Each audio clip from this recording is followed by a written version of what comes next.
आज एपिसोड रे आपण मान देखिबाको पाइबे धरा पड़िला कहीं तेजस को माँ सरस्वती को घर बाहर करा जाइथिला। हाँ सांग मैंने आज एपिसोड रे आपण मान देखिबाको पाइबे सकाळु सकाळु तेजस को बापा आउ तेजस को माँ सरस्वती भगवान राधाकृष्ण को घरे आरती करुथिबे आउ से माने भगवान को पूजा एकदम भल भाव में करुथिबे। आउ ए समय रे तेजस को माँ जे कि एबे भवानी देवी से साइड रे गोटे चाकराणी होई ठिया आइथिबो आउ एते बेले से मानकु देखि से ईर्षा रे जळि जाउथिबो। आउ ए समय तेजस को बापा माँ राधाकृष्ण को पूजा सारी आरती करी बहुत दुही को देखि हसुथिबे।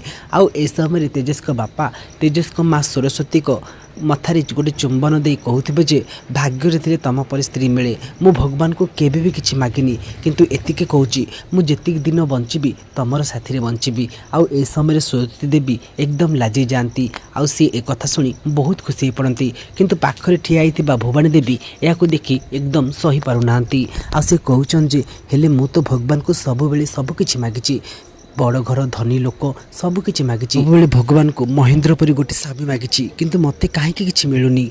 आ मु भाबुची ए सब को मते छड़े की हासिल करिवार अछि।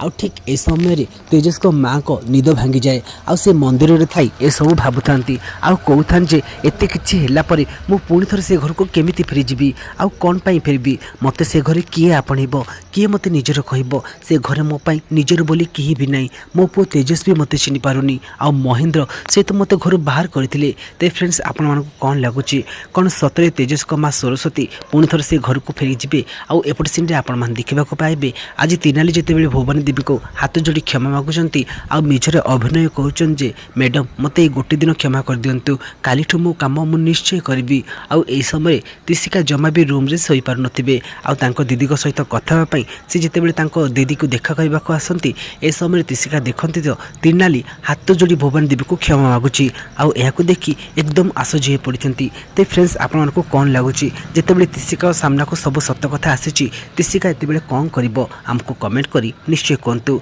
आउ कोन तीनाली आउ तेजस को आपण माने भल पांती तेबे येस बोली कमेंट करिवे।